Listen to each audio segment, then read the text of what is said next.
Mycobacterium tuberculosis TB ना, mycobacterium tuberculosis के कारण जो है टीबी रोग होता है। बोलता है ट्यूबरकुलोसिस बेसिकली इसका क्या लक्षण है, what are the symptoms of tuberculosis, is it clear. बोलता है tuberculosis basically the causative organism of the tuberculosis, आपका ट्यूबरकुलोसिस इज माइक्रोबैक्टीरियम ट्यूबरकुलोसिस। इसका सबसे पहला जो है सामान्य जो है इसका हल्का बुखार होना, लगातार खांसी होना, खांसते समय कफ या बलगम के साथ जो है रक्त निकलना तथा रात में शरीर से पसीना निकलना, ये जो है ट्यूबरकुलोसिस का सामान्य लक्षण है, जो है आपका सिम्टम जो है इसका।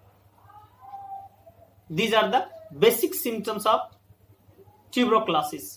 क्या होता है, हाई फीवर होगा, कफ होगा, mucus with blood, mucus with blood, blood में जो है म्यूकस होगा, सॉरी म्यूकस में ब्लड होगा, चेस्ट पेन होगा, reduce body weight, body weight जो है धीरे धीरे आपका रिड्यूस करता जाएगा, दुबला पतला होता चल जाइएगा, swelling of lymph gland, lymph gland का जो है स्वेलिंग होगा,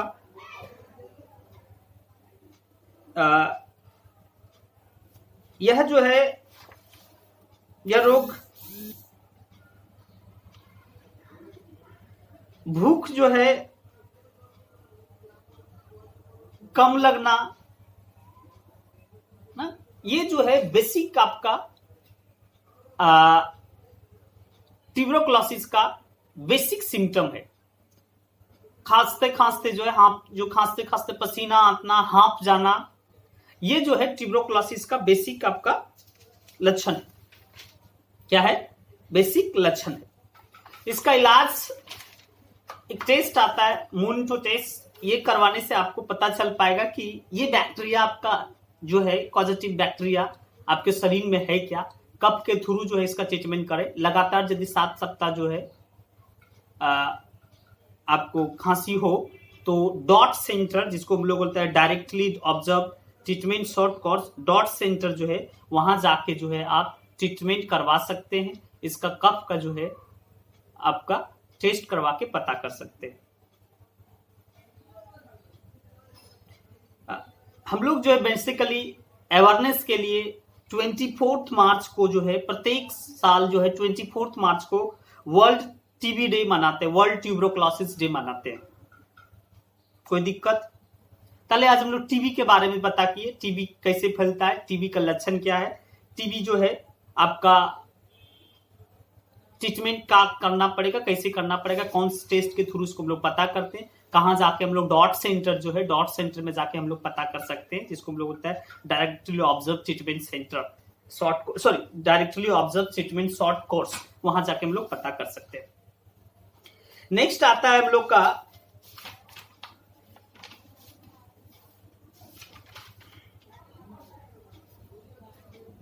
डायरिया। सिलेबस में है डायरिया। बोलता है एस्कैरिलिया कोएली और क्लस्ट्रोडियम बोटुलिन, ये 2 कॉजेटिव ऑर्गेनिज्म है आपका जिससे डायरिया का, ये बैक्टीरियल वाटर थ्रू जो है फैलता है, कंटामिनेटेड वाटर के थ्रू। बोलता है डायरिया का सिम्टम जो है आप लोग जानते ही हैं। बेसिकली डायरिया का सिम्टम क्या है, वॉमिटिंग होना,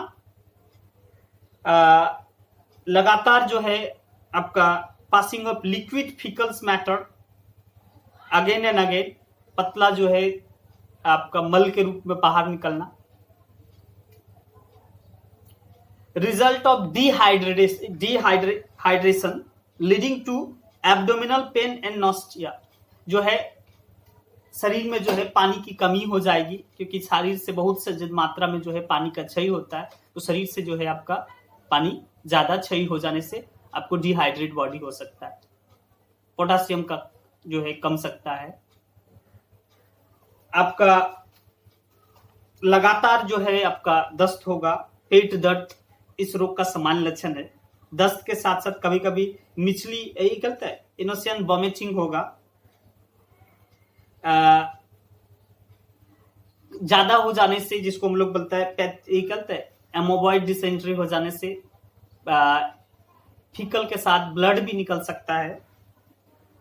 these are the basic symptoms of diarrhoea. Contaminated water के कारण फैलता है, यदि कंटामिनेटेड वाटर कंज्यूम कर ले तो फैलेगा।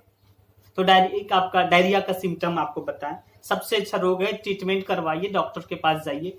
घर में उपचार करने के लिए सबसे पहले जो है ORS जो है ओरल रिहाइड्रेट सॉल्यूशंस का जो है घोल बनाइए। चीनी का नमक और पानी का आप जो है घोल बना के शरीर को जो है आप हाइड्रेट कर सकते हैं, क्योंकि बहुत सी मात्रा से शरीर में जो है पानी का क्षय हो जाता है। इससे बचने के लिए जो है आपको ORS का घोल, और यदि घर में आप यदि बना सकते हैं तो जो है चीनी नमक और पानी का घोल बना के पी सकते हैं। ये आपका बेसिक है। अब बचने के लिए इसको क्या करना पड़ेगा?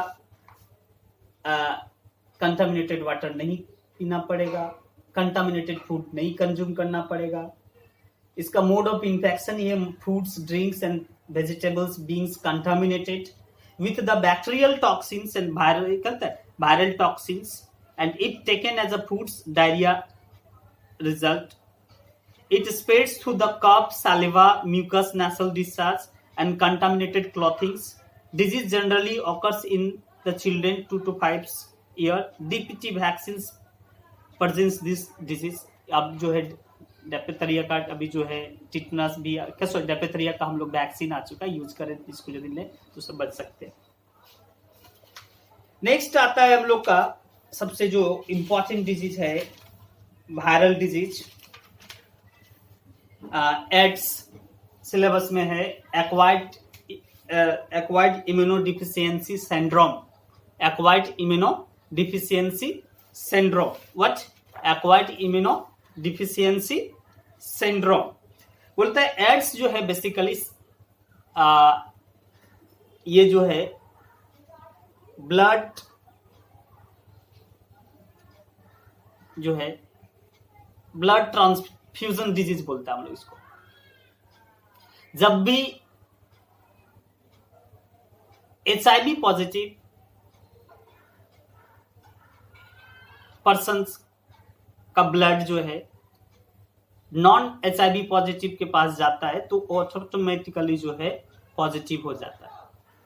पहले इस सबसे बड़ा बचाव का उपाय है ब्लड ट्रांसफ्यूजन जब भी करवाएं। बहुत होता है कि ब्लड हम लोग को जरूरत लगता है, जब भी ब्लड ट्रांसफ्यूजन करवाएं, जब भी ब्लड लेना का नौबत आए तो HIV पॉजिटिव टेस्ट करवा ले।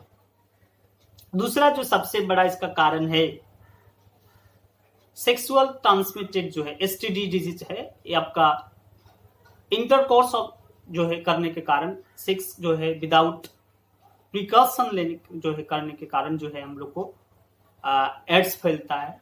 क्योंकि सीमेन, जब भी सीमेन जो है मिलता है तो क्या होता है आपको HIV जो है ट्रांसमिटेड हो जाता है, या मेल टू फीमेल या फीमेल टू मेल आपका हो सकता है। जब भी हम लोग सेविंग करवाएं तो ब्लड जो आपका ब्लेड होता है नया यूज करें, क्योंकि इससे भी संभावना रहता है, क्योंकि ये ब्लड जो ही आपका HIV पॉजिटिव के ब्लड से जो ही आपका शरीर में मिला, आपके ब्लड से मिला, आप HIV पॉजिटिव हो जाइएगा। तो जो भी हो आप इससे बचना पड़ेगा। दूसरा है, देखिएगा जो नशा करता है, ड्रग्स लेता है, वो क्या करता है, इंजेक्शन जो है एक ही इंजेक्शन से बहुत कोई लेता है ना। मान लीजिए किसी एक को आपको एड्स है तो आपको दूसरे को भी एड्स हो जाएगा, क्योंकि वो ब्लड आप इंजेक्ट किए, आप दूसरे बॉडी में इंजेक्ट किए, जितना बार जिसके यहाँ जाएगा सबके यहाँ इंजेक्शन जो है आपका HIV पॉजिटिव हो जाएगा। सबसे पहला जो है प्रोस्टिट्यूट जो है सबसे बड़ा कारण है इसका। प्रोस्टिट्यूट के कारण फैल रहा है, वेश्या जो है वो बहुत सा संख्या को फैला रहा है। आपको बता दे, भारत में मणिपुर एक ऐसा राज्य है, वहां सबसे ज्यादा जो है एड्स महिलाएं पाया जाता है। विश्व में जो है सबसे ज्यादा सहारन कंट्री जो है, वहां जो है वहां के महिलाओं पुरुषों में सबसे ज्यादा HIV पॉजिटिव पाया जाता है। तो इसका लक्षण क्या है? देखिए, इसका कोई अपना विशेष लक्षण नहीं है, परंतु इसका अपना कोई सिम्टम नहीं, परंतु करता क्या है, ये जो है आपका लिम्फ जो है फूल जाएगा, शरीर का जो भार दिन प्रतिदिन कम होता चल जाएगा, वेट जो है बहुत ज्यादा डिक्रीज करता चल जाएगा, अधिक दिनों तक लगातार आपका पेट खराब रह सकता है, बीच बीच में आप बीमार पड़ जाइएगा, स्किन में जहां तहां आपका घाव हो जाएगा, बार बार आपको थकावट महसूस होगा, बोलचाल में कष्ट होगा, आपका धीरे धीरे टीबी भी अटैक कर लेगा, क्योंकि आपका इम्यून सिस्टम कोलैप्स हो चुका है ना, क्योंकि ये बेसिकली इम्यून सिस्टम पर ही अटैक करता है। एड्स जो है बेसिकली इम्यून सिस्टम पर ही अटैक करता है। इससे सब यदि इसका रोकथाम यदि आपको करना है, इससे यदि आपको बचना है, तो कभी भी जो है सेक्स जो है विदाउट प्रिकॉशन मत एक नहीं करो, क्योंकि सीमेन के थ्रू ही जो सबसे ज्यादा फैलता है। यह जो है एक आपका देखिएगा, एड्स जो है it is injected to a new person from sexual union with the infected person through blood transfusion from infected person. Foetus is infected from the infected mother. यह जो है एक मां से एक बच्चे में भी चल जाता है। इन्फेक्टेड मां से जो है आप फ्यूचर्स में भी फैल सकता है। सो ये आपका ये कारण है, ये भी एक कारण है ना। सो एड्स अभी तक इसका कोई ट्रीटमेंट जो है बेसिक कारगर रूप में नहीं आया है। इसका अवेयरनेस ही सबसे बड़ा हथियार यदि बताए तो सबसे बड़ा हथियार इसका अवेयरनेस ही है। आप यदि इसका ट्रीटमेंट यही होगा कि आप ये कंटामिनेटेड होने का जो चांसेस है वहां से आपको बचाइए। इसलिए जो है यूएनओ जो है 1 दिसंबर वर्ल्ड हेल्थ डे करके जो है सेलिब्रेशन करता है लोगों को जागरूक करने के लिए। जितना ज्यादा अवेयर होगा उतना ज्यादा इस रोग से बचेगा, क्योंकि इसका दूसरा कोई सॉल्यूशन हमारे पास नहीं है। अवेयरनेस ही जो हम लोग को बता कर पाएगा। Is it clear? बोलता है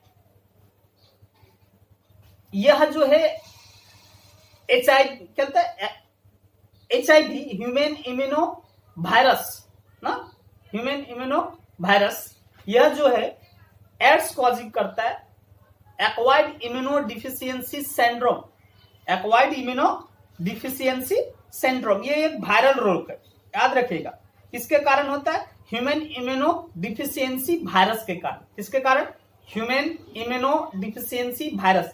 पहले आज हम लोग क्या क्या पढ़े? 3 डिजीज पढ़े, ट्यूबरकुलोसिस, डायरिया और आपका एड्स। ये 3 डिजीज पढ़े। आगे चलकर फर्दर हम लोग और दूसरे डिजीज के बारे में चर्चा करेंगे। हेपेटाइटिस है, आपका मलेरिया है, आपका टिटनस है, आपका डेंगू है, आपका इन्फ्लुएंजा है, आपका डिफथेरिया है, आपका निमोनिया है, आपका इंटरमाबा हिस्टोलॉजी का जो डिश है ये आपको पढ़ना पड़ेगा। सेवरल डिजीज है, हम लोग आगे चल के पढ़ेंगे क्योंकि एक ही वीडियो में कंप्लीट नहीं हो पाता है। लाइव आने की बात थी परंतु सब टेक्निकल रीजन के कारण जो है लाइव नहीं हो रहा है। I'll consult with the persons who is expert in this field and resolve this problem. Thank you. आज इतना ही। नेक्स्ट दिन हम लोग फिर दूसरे वीडियो के बारे में चर्चा करेंगे। If you have the problem, call me. You have already my number. If you don't have, note it 9836186311. This is my WhatsApp number and calling number. You can WhatsApp and call me. Okay. Thank you.